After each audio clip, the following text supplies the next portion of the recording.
So one of the first pieces I ever saw from you guys is Thoughts and Prayers, and a gallery attendant told me that you two believe in Catholicism, but in a polytheistic way, and I was very intrigued.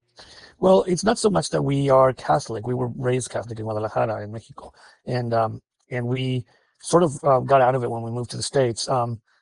And we're not believers in a real sense, in any real sense. I think we're pretty agnostic.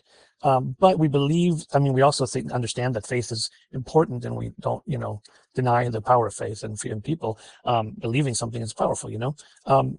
The reason we talked about polytheism with Catholics is because you can pray to a saint as opposed to God, and that is technically, I think, a polytheism, meaning that there's other deities or demigods or semi-gods.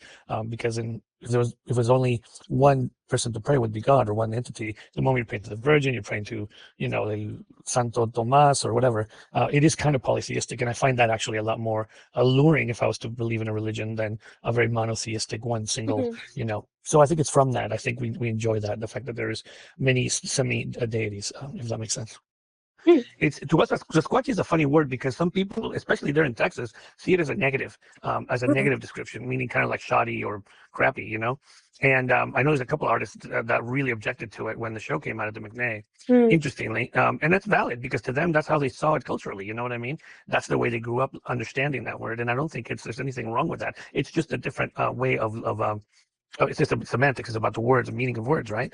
But for us, it was always not so much making art out of trash, but it is making art with the right thing that makes sense, meaning that we scour flea markets and pulgas and all these stuff in order to find elements that we can use in our work, and then we buy these things and hold on to them, maybe to never use, because our studio here in Baja, Mexico. I mean, right now I'm in our studio in Baja California, in Mexico, and we have a lot of things that we seek and we buy and we sort of store away because we need to have a bank of all of this material in order to imbue the work with all of this richness.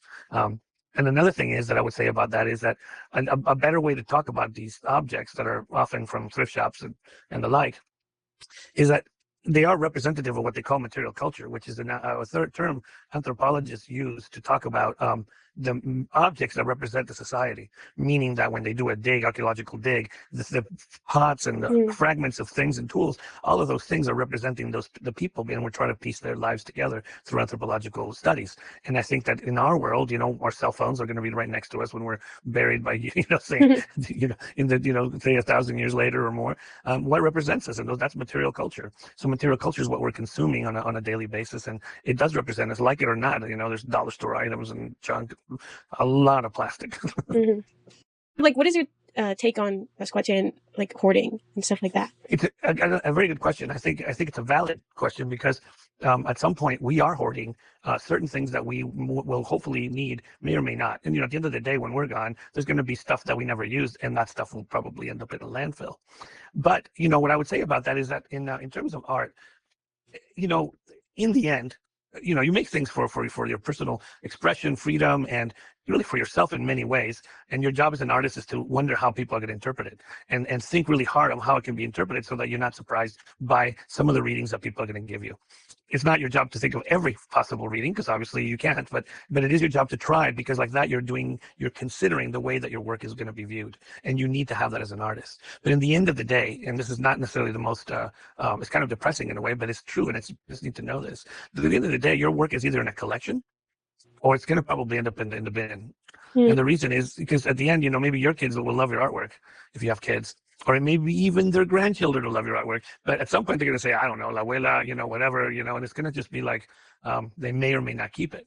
Whereas if it's kept in collection and it's because and museums and high-end collectors, which end up having their work go to a museum anyway, that's really the only way that your work is going to survive past your life. Whether that matters to you, it's your choice. I don't make work thinking I need to live forever through my artwork. I don't think that's kind of a, not only is it weirdly ambitious in a transgenerational way, it seems like the wrong reason to make art. The art should be made for what we're living here and now, and the way it can be seen and interpreted. And hopefully it does, some of the art does have the capacity to live after me, but I'll be dead.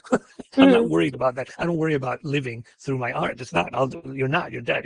So, but these are questions that you need to ask yourself as an artist. How Not that you need to worry about what your artwork happened when you're gone, but why are you making work you do need to worry about, and how does it make you feel, and how do you want each other's? Because it's about artwork's about communication. It's about the people that you meet along the way. It's a great life, but it's not an easy life.